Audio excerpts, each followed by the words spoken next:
I'm Scott. I'm Bill. And we're the Trade Guys. You're listening to The Trade Guys, a podcast produced by CSIS where we talk about trade in terms that everyone can understand.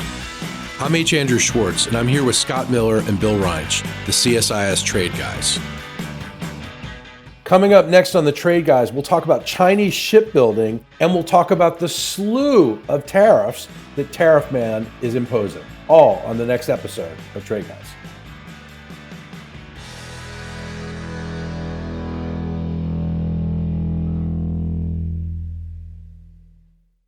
Boys, we're back. Trade Guys are back, and it's been a busy week in trade. It's always a busy week with Tariff Man, right? That's it. Only 3 years and 11 months to go, you know? Yeah. All right. Well, hopefully the economy will not go up and down every time he says something about trade, or the stock market won't go up and down every time he says something about trade. But we do know that there's a lot to talk about. Bill is sitting there stone-faced because he's not having fun for this first month, Scott. Yeah, I've noticed that. Yeah. We're going to try to cheer him up. We got to cheer him up. I talked to a reporter on Tuesday, and his comment was, another day, another tariff. You got it. There you go. There you go. Hard to keep up. There's so many of them. I have a feeling I know which reporter that might have been, but we'll leave them nameless. I think that would be the safest thing to do, yes. Yeah. Right. Let's start, though, with shipbuilding. And I want to talk about Chinese shipbuilding. Guys, can you tell us about USTR's new proposed actions related to Chinese shipbuilding? What are the implications these actions would have on global trade dynamics if actually implemented? Well, this is an investigation done under Section 301 of the Trade Act of 1988, and it was the provision of law that was used in the first Trump administration for all sorts of unfair practices. The original China deal was based on an unfair trade investigation conducted under the auspices of Section 301. So that's the part of the law that this is done under. It was started in the Biden administration. It's now reached a point of public comment. But we have a situation here where, yes, China is large and important in the shipbuilding business. And there's probably some things about it that we characterize as unfair practices because it's China and that's how they do things. Yep. But it's not obvious to me that China is particularly hurting the United States' maritime operations or shipbuilding. We have a very small share of global shipbuilding. Our biggest trading partner who is successful in the shipbuilding business is Korea, which is an important ally to us. They were very successful long before the Chinese were there. But we have mostly an inland maritime fleet. The ships we build are tugboats and barges. Yeah. Mostly because of the Jones Act, which was signed in by Wilson in 1920, implemented by Harding. So an old law. Our favorite law of the sea. Yes, that restricts port-to-port shipments in the United States to U.S.-flagged, U.S.-built, U.S. crude carriers. So in any case, the Jones Act has inhibited development of a commercial maritime fleet in the United States for a long time. There are many other countries who are successful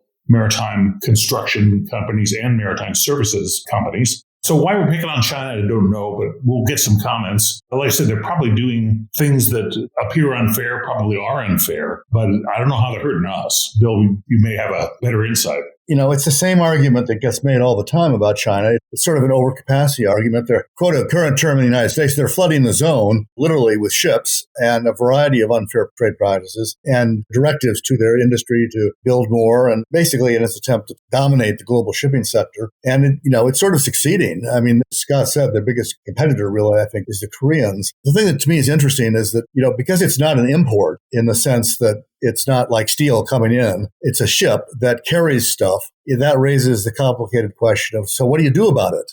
And what the recommendation to do about it is, we're going to fine the ships. So a Chinese ship that comes to the United States is going to have to pay a fee. And there's a variable scale here based on a number of things. And that's if we can find it, right? How implementable is this? Well, I don't think that's hard. They fly a flag. If it's a Chinese flag, that's a giveaway. Right, but don't they fly under flags of convenience all the time? They can, but I think it's not hard. There's a registry. Do you like that I knew that term, Scott? That's excellent.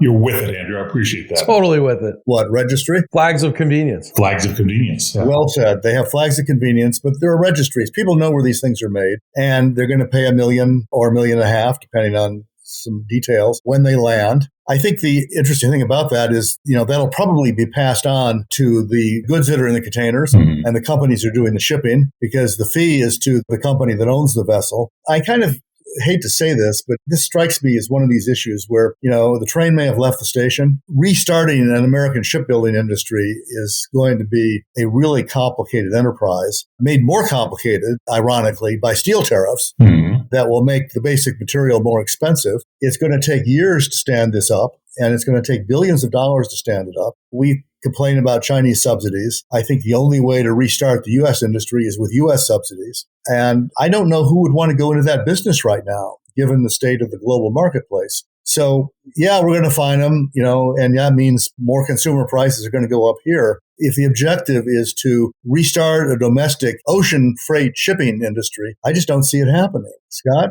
Well, but back to the implementation, guys. So this is going to fall to the U.S. Customs and Border Protection to deal with it. And the question I have is do they have the workers, the resources to be able to monitor, impose, and maybe even process these additional fees and reimbursements? Well, not anymore. They've all been transferred to deal with the de minimis problem and the million envelopes that come into the country every day. Yeah, we've definitely increased their workload, and I don't think DOGE has been there yet. I think DOGE is not going near the Customs and Border Patrol. That'd be my guess. Yeah, so that would be anathema to what the president, I think, is trying to do. These fees or fines are collectible. But I think the bigger point is, where do we think this leads? Right. This is like trying to restart the buggy whip business. A little less like buggy whips, because there is a global shipping business, but we're not a major part of it. And to become a major part of it, who wants to do that? For me, this is exactly the opposite of what our next topic would be about, which is we have a Treasury Secretary who says it's time to re-privatize the U.S. economy. So let's get out of the subsidies business. Let's stop or reduce the share of government in the economy and get the private sector growing again. That's mission one. And over here, we're trying to,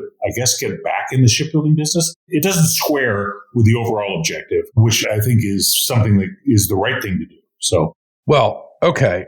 Approximately 2% of trade transported by ships are on American flagged vessels. So how will companies expected to dock in U.S. ports handle these additional port entry fees? Well, the fee is attached to the owner of the vessel or the shipping company. They'll pass it on to the people that loaded the ship with containers, and those people will pass it on to the consumers who buy the stuff that's inside the containers. It'll get built into the cost of transport. It's a pretty clear path here. Yeah. So higher prices for Americans. Correct. I'm glad you mentioned the 2%, though, because that's an interesting statistic. There is an additional proposed measure in this USTR document that says that, the goal is to increase the percentage of ships that are U.S. built that are carrying cargo, but it's going to begin the first year at 1%. So they're at least being semi-realistic and starting at a level that is already matched, but they intend over time to get up to 15%, which I think would require, as said before, a huge investment. And I just don't see people willing to make that investment right now, particularly not in this sector, particularly with uncertainty about steel prices and energy prices. Hooray for us. We're number 7. Yeah. Oh, boy. Yeah, I don't quite get it. All right. So to evade additional fees brought on by the Made in China status, should we anticipate Chinese firms moving their shipbuilding businesses to develop new markets? That's kind of a question that is on the tip of everyone's tongue when you're talking about this issue. Chinese are very adept. The stories of trade is there's always another move. No matter what we do, there's always something the other guys will do. And I think, it'll depend on the company and it depend on, a variety of variables. But yeah, the first thing they'll do is start shipping on Korean and Japanese bottoms and, other countries' bottoms to avoid the tariff. Scott, anything else to add on this? Well, we'll have to see where it goes. This is not a business that makes a lot of sense if you look at the structure of the U.S. economy and what we've been doing in this business for the last 100 years, which is sticking to our domestic knitting through the Jones Act and letting everybody else build a global maritime fleet. And so we're getting a late start in this. It's one of those items. I'm with Bill. If I were an investor looking for a new business, maritime services would not be my first choice. Well, there's another issue here, too. I mean, this is classic Trump. He's obsessed with heavy industry, heavy manufacturing, old manufacturing. This is a good example. Back in the 50s, where he's lost, or back in the 1890s, where he's now seems to be living, this was an important industry. Now it's, the reality of the 21st century economy is the United States is not a low-cost manufacturer of very much stuff. Our material costs are high, our permitting costs are high, our labor costs in particular are high. And when you're talking about labor-intensive manufacturing, and this is an example of that, we're not going to be competitive. I mean, you can say all you want that, the Chinese did unfair things. I imagine the Koreans did some of the same unfair things, but, we're not a low-cost producer anyway. And so why he thinks we're going to be able to manufacture and be competitive after we do that just baffles me. I mean, the answer is got already addressed, which is subsidization, which is exactly the thing that they want to move away from. All right, guys, we got to catch up on Tariff Man's latest tariffs before we go here today. There's so many of them that I can't keep track. It's China, it's Mexico, it's Canada, it's Timbuktu. What are we doing here? A lot of executive orders. Well, it's hard to know where to begin because there's so many. And the new issue that has come up that intrigues me is it appears in a number of conversations I've had this week that they are intended to be cumulative and not concurrent. In other words, they're going to be one on top of the other rather than offset each other. So to take an extreme example, let's talk about automobiles, which seems to be everybody's favorite sector these days. So he's proposed a 25% tariff on Canada and Mexico on everything. Mm-hmm. Separately, he announced a 25% tariff on all autos from everywhere, and he announced a 25% tariff on steel and aluminum from everywhere, which is an important component of automobiles. And apparently, each of these is on top of each other. That means the tariff on a Mexican car coming in the United States is going to be close to 75%. And I don't think people have really put that together yet, but that's just, it's going to be so enormously disruptive of industries that are integrated across borders or integrated across, transatlantic and trans-Pacific supply chains. You can't imagine how disruptive the trade this is going to be. I've said before, I think some of these things are leverage moves. Canada, Mexico, China, I think are designed to produce negotiations. The sectoral ones, I think, are not. I think we're going to see the steel and aluminum ones go into effect on March 12th. I think, there's this ever-lengthening list of sectors. He started out with cars, and then there were pharmaceuticals and chips. Then he added lumber. And then earlier this week, he started the investigation into copper. That won't have an immediate consequence because that's a 232 9-month investigation. So, every day there's a new sector, and I think those will go into effect. And then the worst of all, I guess, were the ones we talked about when we had Doug Irwin on just a couple of weeks ago, which are these reciprocal things where he's going to take basically every line item and every tariff and calibrate it to every other country's line. So 2.6 million tariff lines. And we talked about that already. It's a ready, fire, aim approach. It is an administrative nightmare. It creates anomalies of countries that have high tariffs on stuff that we don't make, and we're going to put a reciprocal tariff on their stuff, which is only going to hurt our consumers. It outsources our trade policy. Basically, we're saying we're going to do what you do. And the additional element that we did not talk a lot about the last time was he wants to layer on, in addition to matching other people's tariffs, he wants to add in other penalties, tax penalties, the VAT, and another one that he issued an executive order on this week, the digital services tax, and also other unnamed, unspecified, unfair trade practices, which basically means he's going to calibrate a country's tariffs by whim. And if he's mad at the country, it'll be a higher level. And if he wants to give them a break, it won't be as high a level. And the one he chose this week to go after was the digital service tax, which is one where I think he's got a point. And this has come up in the past. Wait. We have to stop here. Hold on. Yes. Bill just said that President Trump has a point. I did. It pains me to say that. Okay. But he does up to a point. And I think Scott's got a better joke about this one than I do. So I think maybe I'll yield to him to explain it. Well, look, there's a lot that the president has talked about that we don't know yet. So, for instance, reciprocity. Reciprocity is actually a very good poll-tested way to talk about treating counterparties. So we want to treat each other reciprocally. Sounds good to voters. They tend to accept it. As Bill points out, it's insanely complicated if you do it on every single item. I don't know what he's going to do. But in terms of the tensions with Europe, there are a couple. One of them, the value-added tax, has always been an irritant for President Trump and his staff. They look at that as a tariff. And we can talk about why it's not, but it doesn't really matter. That's the way he looks at it. But the digital services tax were taxes that have been very popular in Europe, in Canada, elsewhere, because they mostly affect our companies. They mostly affect the big platform technology companies. And so it's unfair. For me, I go back to the wisdom of Animal House, where you have Otter playing golf on the hill while the ROTC people are working out with Niedermeyer. One of my favorite scenes of all time. And he says, they can't abuse our pledges. Only we can abuse our pledges. That's right. So we can't let the Europeans abuse our technology companies because only we can abuse our technology companies. Which he intends to do. Well, yeah, but he has been very clear that we don't really want to play nice with Europe. Right? We're not interested in the OECD's idea of a minimum corporate tax. In fact, he's proposing a 15% corporate tax, not the 21 that we're at now. So there's a lot going on all sorts of fronts, both tax and trade. But the Europeans are particularly the place where he's lost the most patience. But once again, he's said a lot. We haven't seen many specifics. So we got to see how this plays out. The irony on the digital service tax is that he's bringing this on himself. Well, there was a peace agreement negotiated largely by former Treasury Secretary Yellen, and the countries that had enacted one of those, which includes Canada, by the way, and France and a number of others, agreed to hold off on enforcing it against us pending the outcome of these OECD talks, which were moving slowly, but it bought us time. And the Biden administration never actually signed off on that particular element of the OECD agreement, which is called Pillar 1. Pillar 2 is the 15% minimum corporate tax. Pillar 1 is the high-tech issue. It's the question of how you treat companies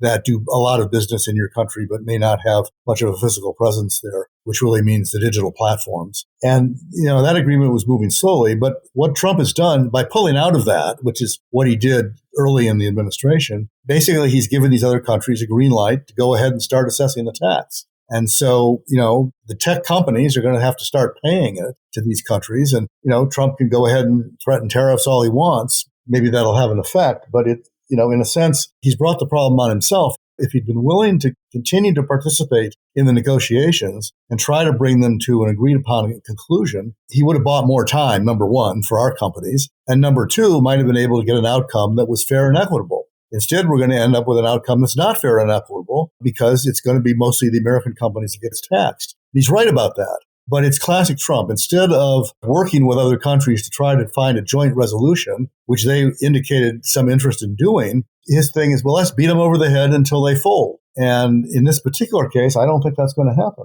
Okay, guys, we've got just a couple minutes left. Before we go, I want to ask you a question. What does the America First investment policy reveal about the administration's stance on foreign investment? One of the things that it does is gives a clear idea of how they're going to use the so-called CFIUS process, the Committee on Foreign Investment in the United States. The main target is going to be China for national security reasons. They want to attract investment, but they want to do it where it creates American jobs and helps build the American economy. They are less inclined to look at technology acquisitions or even things like farmland near military bases, real estate, those kinds of things. So it was at least a bit of clarification on how they're going to view foreign investment, which we want and need, and has often been celebrated. When foreign investors come to the White House and announce they're going to spend billions of dollars in AI or whatever it might be, we have to welcome that out. So, but I think that EO gives a clear indication of how we're going to use the national security screen. My take on the document was it really isn't much different from the Biden policy. It's close to it. China, no. Everybody else, maybe. The criteria don't change very much. Process doesn't change very much. I mean, there's tweaks here and there, but it's basically the same policy. The interesting thing is the things that Trump has said about prospects for a deal with China and that he might actually welcome Chinese investment in the United States, which goes 180 degrees opposite of what this policy says, which is that, Chinese inbound investment is going to be frowned upon. While at the same time, he's talking about making a deal with Xi Jinping that, among other things, might open the door to more Chinese investment in the United States. So, the document's clear. The policy line is clear. It's not a big change, but Trump's other statements muddy the waters. What this really means is full employment for the trade guys for the next 47 months. Full employment. And I would even go further than that. We are indispensable while this is going on. Well, I hope you're right, Andrew. We'll do our best. We're going to compete with the lawyers because it's also a field day for them. Oh, it's great for we can hold up. We can hold our own. The legal community in Washington is, hey, the rich get richer, right? That's right. It's good for business. All right, boys. Until next week, thanks so much. Great discussion, and we'll be back with more Tariff Man next week. See you then. Thanks. To our listeners, if you have a question for the Trade Guys, write us at tradeguys@csis.org. That's tradeguys@csis.org. We'll read some of your emails and have the Trade Guys react to it.